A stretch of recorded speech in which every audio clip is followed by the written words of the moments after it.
കൊല്ലം കുണ്ടറയിൽ പ്രായപൂർത്തിയാകാത്ത കൊച്ചുമക്കളെ പീഡിപ്പിച്ചൊരു മുത്തച്ഛന്റെ ക്രൂരത അത്ര വേഗം മലയാളികൾ മറക്കില്ല. 2017 11ഉം 13ഉം വയസ്സുള്ള സഹോദരിമാരെ അമ്മയുടെ അച്ഛൻ ലൈംഗിക പീഡനത്തിന് ഇരയാക്കിയത്. അതിൽ മനംനൊന്ത് 11കാരി ജീവനൊടുക്കിയിരുന്നു. കേരളത്തിന്റെ മനസാക്ഷിയെ മരപ്പിച്ച പോക്സോ കേസിൽ മുത്തച്ഛൻ എന്ന് പറയുന്ന ആ വെറുക്കപ്പെട്ട മനുഷ്യന് കോടതി 3 ജീവപര്യന്തം ശിക്ഷ വിധിച്ചിരിക്കുന്നു.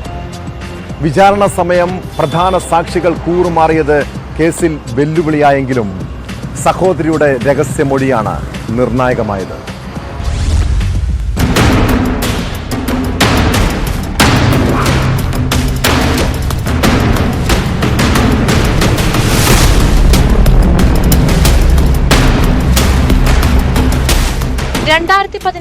ജനുവരിയിലായിരുന്നു സംഭവം.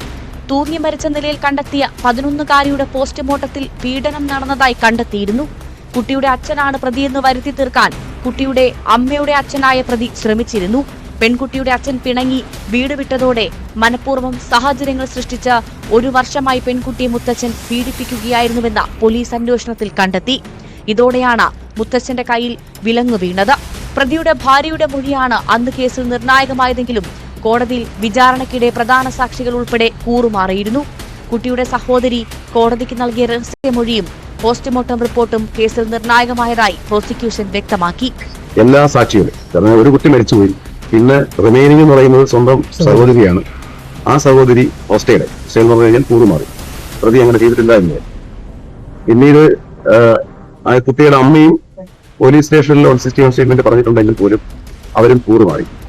എന്നാൽ ജീവിച്ചിരിക്കുന്ന ആ സഹോദരി മജിസ്ട്രേറ്റിന് മുന്നിൽ 164 സ്റ്റേറ്റ്മെന്റ് അവർ കൃത്യമായി പറയുന്നുണ്ട്, ഈ പറയുന്ന പ്രതി തന്നെയാണ് എന്നെയും എന്റെ സഹോദരിയും ഇങ്ങനെ പീഡിപ്പിച്ചിട്ടുള്ളത്.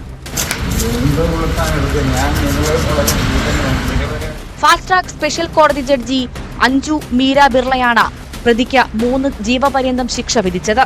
കുട്ടി മരിക്കുന്നതിന് മുൻപ് കടുത്ത ശാരീരിക പീഡനം നേരിടേണ്ടി വന്നതിന്റെ രേഖകൾ കോടതി പരിശോധിച്ചു. കുട്ടിയുടെ സഹോദരിയായ 13കാരി രഹസ്യമൊഴി നൽകിയ ജഡ്ജിയെയും കേസിൽ വിസ്തരിച്ചതും നിർണായകമായി.